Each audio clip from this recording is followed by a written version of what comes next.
नमस्कार, स्वागत है आपका न्यूज़ लॉन्चर पर। मैं हूं अशोक वानखेड़े, लेकर आया हूं आपका अपना कार्यक्रम द एक्स-रे। एक खबर, एक सर्कुलर आया है और सर्कुलर भी ऐसे लेचे-पेचे इंस्टीट्यूट को नहीं।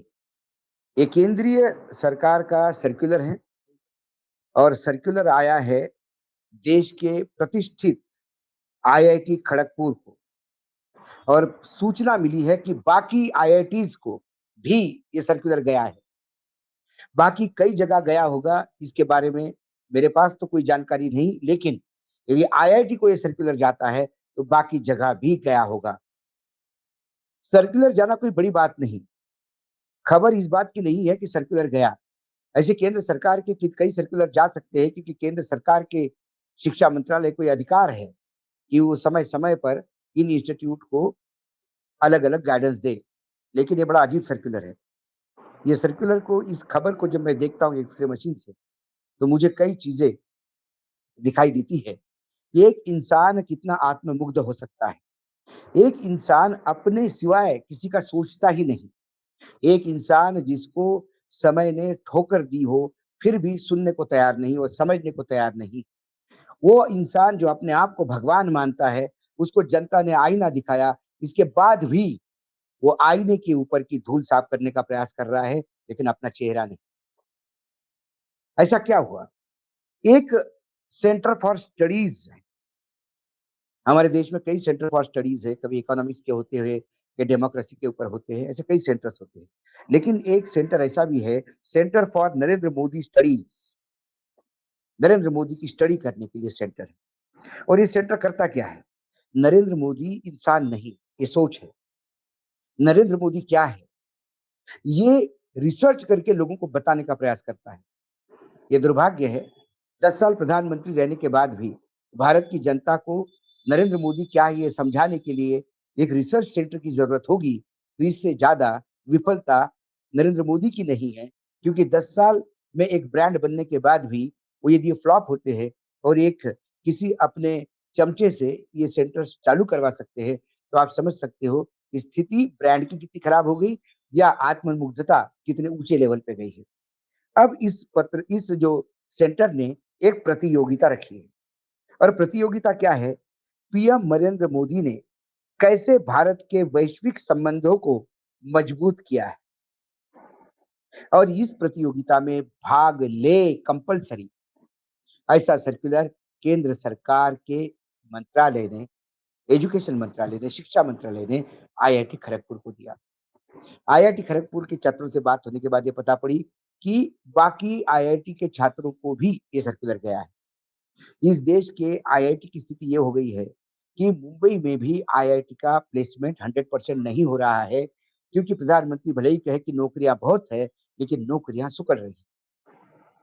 आईआईटी मुंबई जैसा सेंटर भी आईआईटी का इस बार पसीने में आ गया क्योंकि करीब-करीब 37% लोगों का प्लेसमेंट नहीं। आईआईटी, आईआईएम ये इस देश का ब्रेन बैंक माना जाता है, सबसे क्रीम है, लेकिन वाक़ई उनका प्लेसमेंट नहीं हुआ, उनको कोई काम नहीं है, तो अब पीएम नरेंद्र मोदी ने भारत के वैश्विक संबंधों को कैसा मजबूत किया, इसके ऊपर आपको निबंध लिखना है। ये बच्चे निबंध लिखेंगे, खींच-तान के बताने का प्रयास करेंगे कि नरेंद्र मोदी ने अपने आप को विश्व गुरु कैसा स्थापित किया, भारत की इमेज कैसी बताई। ये उनको करना पड़ेगा, क्योंकि ऊपर से आदेश है। लेकिन वाक़ई यदि सही चित्रण वो देंगे, तो क्या इस निबंध में उनका निबंध सिलेक्ट होगा या वो आईआईटी में बने रहेंगे? ये सवाल है। क्योंकि नरेंद्र मोदी 2014 से जब से आए हैं, तब से जो हमारे एक्सटर्नल अफेयर मिनिस्ट्री है, जो हमारे विदेशियों के साथ संबंध है, उसमें रोज़ प्रतिदिन नींबू निचोड़ता गया और दूध फटता गया। हमारा एक भी पड़ोसी ऐसा नहीं, जहाँ हमने मार नहीं खाई। पाकिस्तान के साथ हमारे संबंध पहले भी खराब थे, आज भी। चीन के साथ तो हमारे संबंध इतने बिगड़ गए कि चीन अब अंदर तक घुस आया, लेकिन हमारे प्रधानमंत्री चीन का नाम तक लेना नहीं चाहते, क्योंकि कहीं न कहीं चीन में क्या उनका अटका है, ये पता नहीं। सुब्रमण्यम स्वामी कोई और कहानी बताते हैं, कोई और कहानी बताते हैं, लेकिन न्यूज़ लॉन्चर कहानियों में विश्वास नहीं रखता। लेकिन ये बात तो विश्वास करने योग्य है कि चीन ने भारत भूमि पे कब्ज़ा किया है। सरकार कहती है वो भारत भूमि नहीं है, हम कहते हैं वो भारत भूमि है। क्योंकि मुझे प्रधानमंत्री से ज़्यादा लद्दाख के उस सांसद पे विश्वास है, जिसने पत्र लिख के आगाह किया कि हमारी गोचर की ज़मीन अब नो मैन्स लैंड हो गई है। 2 देशों के बीच में एक पट्टा होता है, जिसका किसी का अधिकार नहीं। चीन ने नो मैन्स लैंड जो पुरानी थी, उस पे कब्ज़ा कर लिया है और भारत की ज़मीन पे नो मैन्स लैंड लिया है। इसका मतलब चीन ने अपनी ज़मीन हड़पी है और हमारी ज़मीन को बफर ज़ोन के तहत यूज़ किया है। जिस ज़मीन पे हमारे लद्दाख के भाई अपने जानवरों को चराने के लिए जा रहे थे, अब उनको आर्मी के प्रोटेक्शन में जाना पड़ता है, क्योंकि वो नो मैन्स लैंड में कब फायरिंग हो कोई बता नहीं सकते। ये हमारा चीन का हालत है। चीन के खिलाफ हम लगातार भारतीय जनता पार्टी और विश्व हिंदू परिषद और स्वदेशी मूवमेंट क्या-क्या बातें करता है, संघ क्या बात करता है। लेकिन चीन के साथ हमारा आयात-निर्यात देखा जाए, आयात रोज़ बढ़ रहा है, निर्यात कम हो रहा है। चीन हमारी मजबूरी क्यों हो गया है? क्या प्रधानमंत्री चीन के सामने नतमस्तक क्यों होते हैं? म्यांमार आ जाइए, म्यांमार में भी हमारे कोई संबंध ठीक नहीं। एक भूटान जो था, वहाँ पे भी चाइना ने आँखें दिखाई, तो भूटान भी बैकफुट पे आ गया है। नीचे श्रीलंका में चाइना पहले भी घुस चुका है। मालदीव्स में जहाँ हमारी समर्थन की सरकार थी, वो भी चली गई। बांग्लादेश में जो हमारी समर्थन की सरकार थी, वो भी चली गई। चारों तरफ हमारा एक्सटर्नल अफेयर यानी विदेश मंत्रालय इतना ताकतवर हो गया है कि हमारे एक भी पड़ोसी से हमारे संबंध ठीक नहीं। ये हमारी अचीवमेंट है। प्रधानमंत्री को विदेशी मंत्रालय की और विदेशी मामलों की इतनी जानकारी है कि हमास ने जब पहला हमला किया इज़राइल पे, तो प्रधानमंत्री कार्यालय से तुरंत ट्वीट गया हमास के खिलाफ और फिर दिन भर एक विदेश मंत्रालय उस ट्वीट की बारे में र लगातार बातचीत करता रहा और वो ट्वीट विथड्रॉ हुआ और फिर भारत सरकार को बताना पड़ा कि हम पैलेस्टाइन के साथ हैं, हम हमास के साथ। जिस आदमी को ये पता नहीं कि हम किसके साथ हैं, कौन हमारे साथ है, जब चाहे तब उठा के ट्वीट दे देता है। क्योंकि ये आदमी जब विदेश जाता है, खासकर अमेरिका जाता है, यूके जाता है, यूरोप जाता है, तो उसके पहले एक मार्केटिंग की फौज जाती है।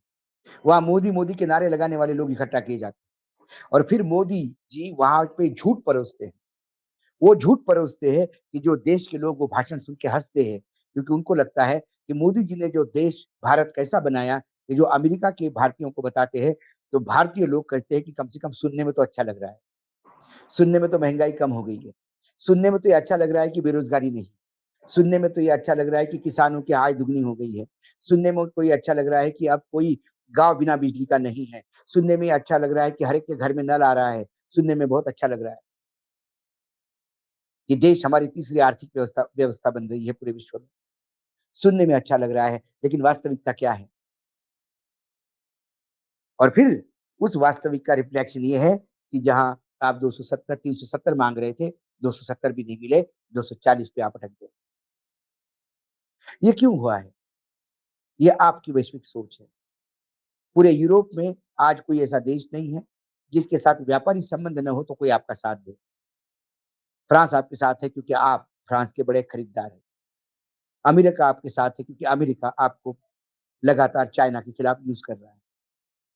रशिया जो आपका एक अच्छा दोस्त था, अमेरिका के चक्कर में आपने उसको खो दिया है। कई बार हम कहते हैं कि हमने इज़राइल का युद्ध रोका है। कई बार आप कहते हो कि हमने यूक्रेन का युद्ध रोका है।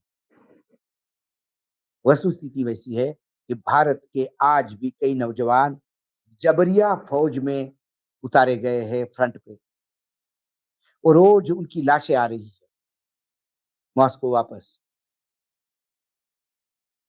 साथ ही लोग बोलते हैं कि तुम्हारा बेटा मारा गया, यहाँ माँ-बाप रोते हैं, माँ-बाप को अंतिम संस्कार भी करने की जगह नहीं है या वो डेड बॉडी नहीं, कपड़े तक वापस नहीं मिल रहे हैं। तो प्रधानमंत्री जी किसको लेके आए? प्रधानमंत्री जी भी जानते हैं, बीजेपी जानती है कि प्रधानमंत्री जी का परफ़ॉर्मेंस विदेशी धरती पर बहुत बुरा रहा है, विदेश मंत्रालय।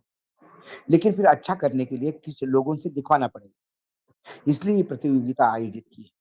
ये प्राइवेट ट्रस्ट है। नरेंद्र मोदी के स्टडीज़ का प्राइवेट ट्रस्ट करो, 10 ट्रस्ट करो, उसको कोई लेना-देना नहीं हमारा। हर आदमी अपना ट्रस्ट कर सकता है। कल मैं भी अपना ट्रस्ट करके मेरे पे एक निबंध लिखवा सकता हूँ। लेकिन कल यदि मेरे ट्रस्ट पे मैंने अशोक वानखेड़े के निबंध लिखने के लिए आईआईएम के विद्यार्थियों के लिए सर्कुलर भेजा, वो गैर कानूनी होगा। वो सत्ता का दुरुपयोग होगा और सत्ता का दुरुपयोग जनता के कल्याण के लिए नहीं, अपने महिमा मंडन के लिए है। ये घोर अपराध है और ये अपराध मोदी जी बार-बार कर रहे हैं। मोदी जी मन की बात जबरिया सुनाते हैं, स्कूलों में सुनाया जाता है। मोदी जी की रैली में सारी बसें लग जाती हैं, तो छोटे-छोटे रूट की बसें बंद हो जाती हैं 3-3 दिन। मोदी जी की रैली में कंपल्सरी शिक्षकों को जाना पड़ता है, ऐसे सर्कुलर निकले हैं। ऐसा पहले कभी नहीं हुआ। हाँ, ऑफ द रिकॉर्ड बोला जाता होगा कि सब टीचर आ जाएँ, लेकिन सरकारी फरमान के साथ ये जो बदतमीज़ी है, ये अहंकार है। ये अहंकार इस बात का कि मैं भगवान मोदी जी भगवान हो गए हैं। लोग पहले गाय का निबंध लिखते थे, अब मोदी जी पे निबंध लिखते हैं। गाय पे निबंध लिखो, तो वो काम तो आती है। मोदी जी तो किसी काम के नहीं, फिर भी निबंध लिखना अब मजबूरी हो गया। आप आईआईटी में हो, तो निबंध तो लिखना पड़ेगा, क्योंकि ऊपर से फरमान आया। जब मैं एक्स-रे से दिखता हूँ, तो मुझे ये खबर नहीं दिखती, इस खबर के पीछे छुपा हुआ अहंकार दिखता है और आदमी की आत्म प्रशंसा करने की एक एक हाइट दिखती है कि आदमी किस लेवल पे जा सकता है, अपने आप के ऊपर लिखवाने की। क्योंकि जिसका ने ये संगठन बनाया है, वो एक गुजरात का मुस्लिम युवक है और वो जेबी संस्था है। वो सिर्फ़ यही काम करते हैं कि मोदी जी की जीवनी क्या है, ये बताने के लिए ये पूरा ट्रस्ट बना हुआ है।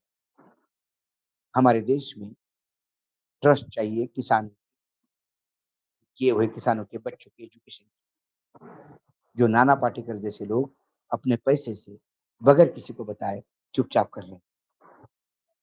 और ये हमारे लोग हैं, हमारे प्रधानमंत्री हैं, उन्हें कोई लेना-देना नहीं देश के किसानों से, मरते हुए जवानों से। वो अपने ऊपर निबंध लिखवाना चाहते हैं कि मैं कितना महान हूँ। निबंध लिखने से महान नहीं होते। लोगों ने आप पे लिखना चाहिए तब आप महान होते। जबरिया लिखवाओगे तो लोग आपको हँसेंगे। आपकी वही स्थिति होती जा रही है जो एक समय जर्मनी में हिटलर की हो रही थी। हम तो आपको आगाह करते हैं क्योंकि हम आपको अभिभावक मानते हैं। लेकिन फिर मोदी है तो मुमकिन है। मोदी सुनते किसी की?